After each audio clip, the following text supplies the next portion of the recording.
Hello everyone. This is gonna be a different video. So in my 100th video, I said I wanted to do a new series. And well, this is the first video of it. And yeah, today I'm gonna be telling you my thoughts on this series that I love personally, Hot Wheels World Race. Now, spoilers if you're interested in watching this, which I highly suggest that you do.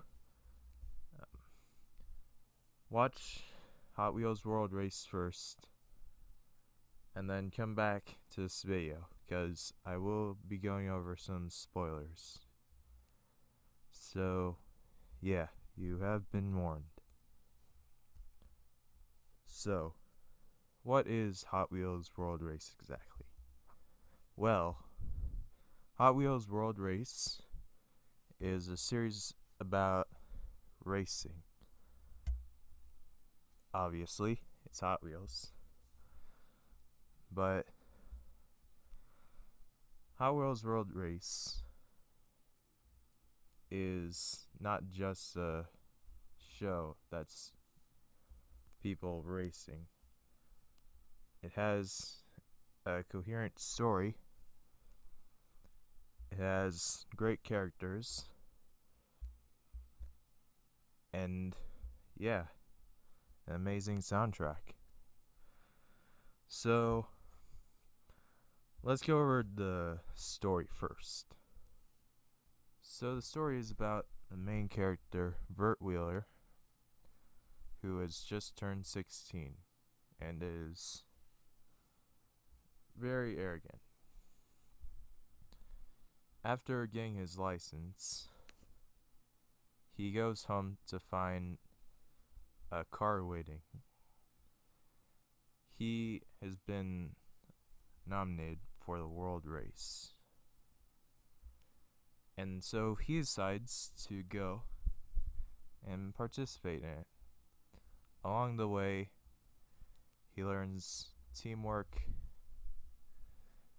and putting others ahead of his own intents.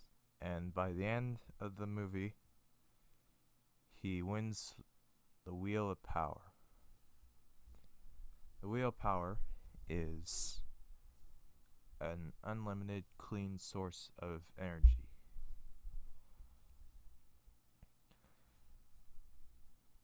And he, at the end of the movie, has to return it, which he does.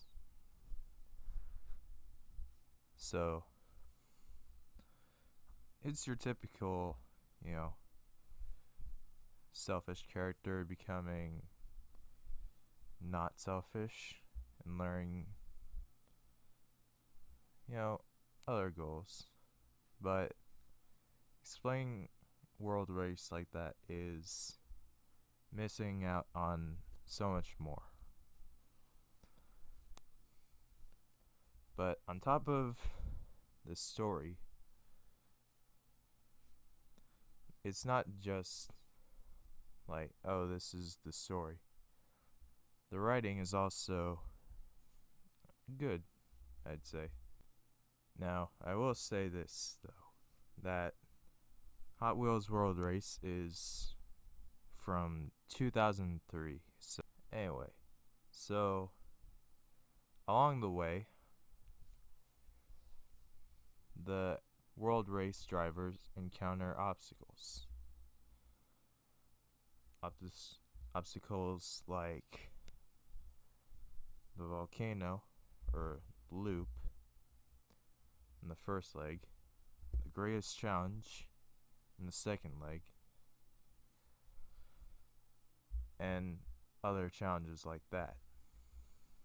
But on top of that, the villain of the movie, Galorm, is also there. And she doesn't really get too involved until the end. But by the end, the fight ensues between them. Now, I'm not going to go into Glorem right now. I will go into it later.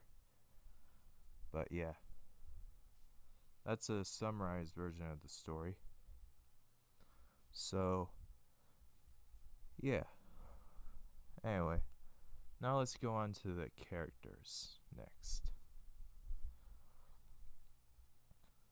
The characters, obviously, Vert Wheeler being the main character. Then there's also his dad. Vert's dad, I assume, works in the military. For instance, he was called away because his squadron was being called up. And yeah, we don't see much of him in the movie, but what we do see of him is just typical dad stuff. However, Vert goes through changes to the movie because he's the main character, obviously. So Vert is a 16-year-old kid who had just gotten his license. And after getting his license, was called up to drive in the world race alongside characters like Taro Kitano, Brian Kadim, Benji Castillo, and Gert Wild, as well as the other drivers. So, in the movie, there are 5 teams, Vert being a part of the Wave Rippers. There are also 4 other members, or 3 other members, who get character development throughout the movie and character moments. Those being Alec Wood, Lonnie Tom, and Mark Wilde. Mark Wilde, the brother of Kurt Wilde, a leader of the teams. Well, he's the younger brother of Kurt. And throughout the movie, they butt heads. Alec Wood, he's Vert's friend, and who Vert works the most well with, I'd say. Then there's Lonnie Tom, who is there as well. Now let's go on to Taro Kitano, the leader of Scorchers. Taro is a character that is, well, he's great. I really like his character. He's your typical, rival to the main character. He always, well, compared to Vert, he's more leader-like, and who, as we see in the first leg of the world race, is willing to give up winning to help another driver out. And honestly, I'd say he's one of the best drivers. Anyway, though, that was Taro Kitano. Now let's move on to Benji Castillo. One of the best characters as well. Honestly, though, a lot of the characters are great, but Benji is a character who is kind of the comic relief of the movie. However, he's also serious at times, as shown in the second leg, where he's shown caring about risk and how sending new drivers into something that could be dangerous was obviously dangerous. But yeah, he's a great character who, in the second leg of the world race, it's shown he's not opposed to taking a shortcut or easier way. I'd say out of team leaders, Bert and him have a lot in common. Now let's move on to Brian Kadim. So Brian Kadim is a character who is different from the other characters. That he's from Africa. And in the third leg of the movie, in the sand or desert realm or world, we get more of his backstory and where he comes from. And in the movie, the winners of the world race, the team who wins, get $5 million. And Brian Kadim, being from where he is, wants to win the race so he can help his people back home. And in the third leg, he learns that his people don't need what he has, but him as a leader. And he comes to understand this and focuses on that in the final leg. But what's interesting about Brian Kadim is his contrast with Bert Wheeler. While one is from LA, California,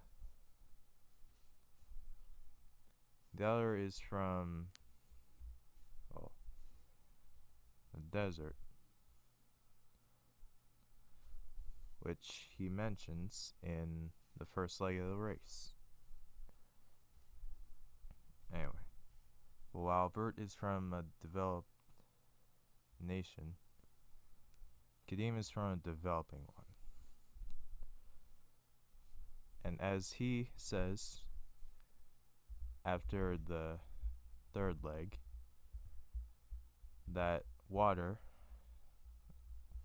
is hard to find and things are not going very well back home.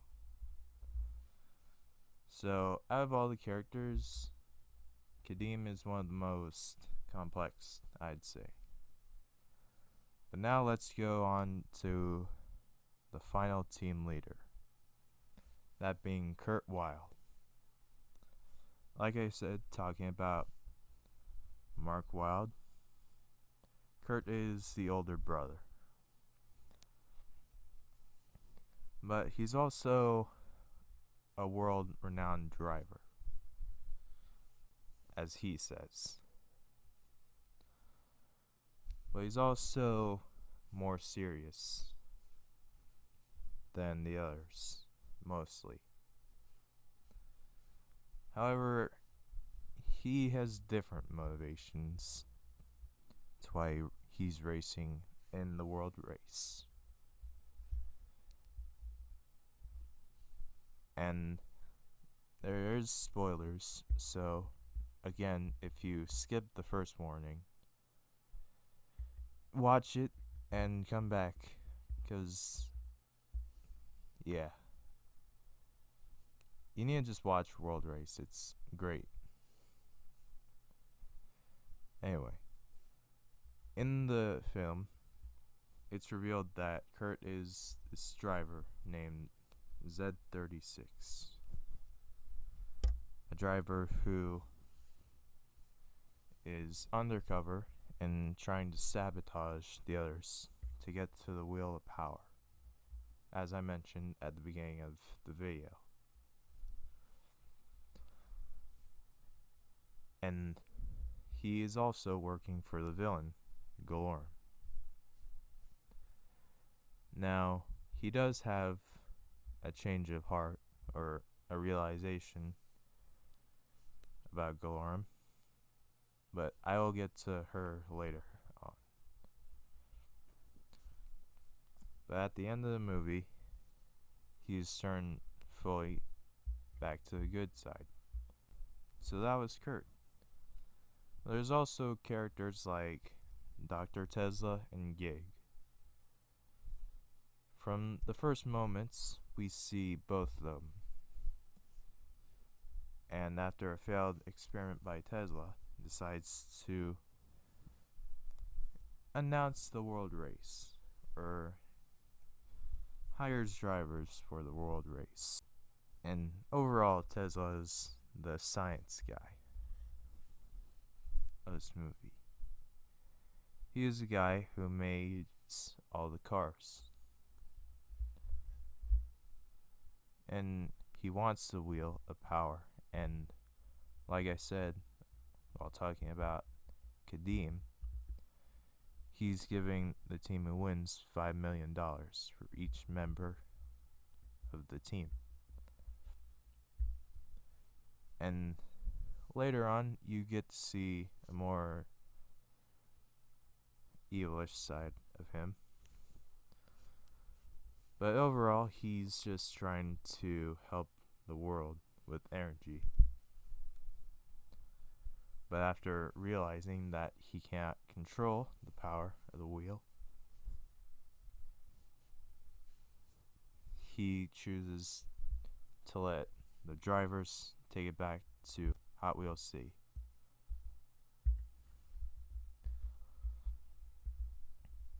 But now let's talk about Galorm. Galorm is the main bad of Hot Wheels World Race. And she doesn't have a whole big role in the world race up until the end, but she's a menacing presence nonetheless. And by the end of the movie, it's revealed that she herself was a robot and wanted to get the wheel of power for herself. And that is why she hired Kurt Wilde to spy and get the wheel for her. She deceived him, and by the end of it, loses.